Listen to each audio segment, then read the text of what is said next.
wabarakatuh. Nah, di sini kita akan coba praktikum induksi elektromagnetik.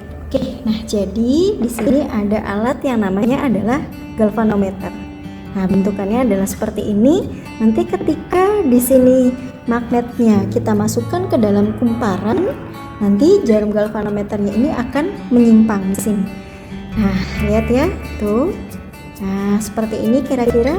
Jadi penyimpangannya ini tergantung dari, nah itu yang akan kita mau bahas ya. Caranya mudah saja, ini salah satu kabel tinggal kita hubungkan ke bagian kumparan, ini juga sama kita hubungkan ke kumparan. Nah, di sini ini ada salah satu magnet ya, yang berwarna merah dan yang berwarna biru. Nah, di sini pasti punya dua kutub yang berbeda. Sekarang coba kalau kita masukkan ke yang pertama yang berwarna merah dulu. Oke, nah ini ya, kita coba masukin yang berwarna merah. Nah, penyimpangannya jarum galvanometernya berarti mengarah ke kanan dulu, ya, bergerak ke arah kanan dulu. Ya, ketika yang merah berarti ke kanan dulu. Oke ya, ke kanan dulu. Tapi ketika yang biru, di sini saya masukin yang biru. Nah, berarti bergeraknya adalah ke arah kiri. Ya kan? Nah, jadi ternyata di sini dua kutub ini ketika dimasukkan itu akan menghasilkan penyimpangan yang berbeda.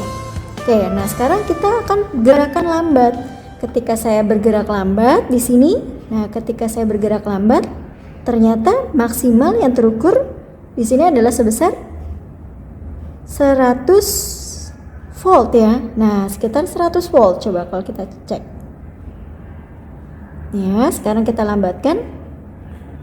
Ini lambat ya. Nah, terus ketika saya sedang ternyata, nah ketika sedang ya, berarti ketika sedang saya begini, nah sekitar 200 ya. Tapi ketika saya cepatin, nah seperti ini ya, berarti lebih besar dari 300. Nah, ini untuk magnetnya. Sekarang kalau saya ubah menjadi magnet yang ukurannya lebih besar seperti ini. Nah, ini sama ya, seperti ini. Jadi ini kekuatan magnetnya meskipun besar. Nah, itu kita akan cek apakah besar itu berarti kekuatan magnetnya juga besar atau malah sebaliknya. Kita akan cek dari sini. Nah, tadi ketika saya gerakin lambat ya, oh iya, ternyata ketika besar dia akan lebih besar juga di sini. Nah, ketika saya gerakin lambat dia akan, nah ini tadi ketika lambat yang kecil hanya 100, ternyata yang besar adalah 200. Ketika saya sedang, nah berarti ketika sedang 200 lebih ya. Nah, ketika cepat berarti lebih dari 300. Oke ya. Nah, karena pergerakannya seperti ini, bergerak bolak-balik, maka ini ada arus yang mengalir di sini. Karena bergeraknya bolak-balik, maka arus yang dihasilkan adalah arus AC atau disebutnya adalah arus induksi karena berasal dari pergerakan magnet ya.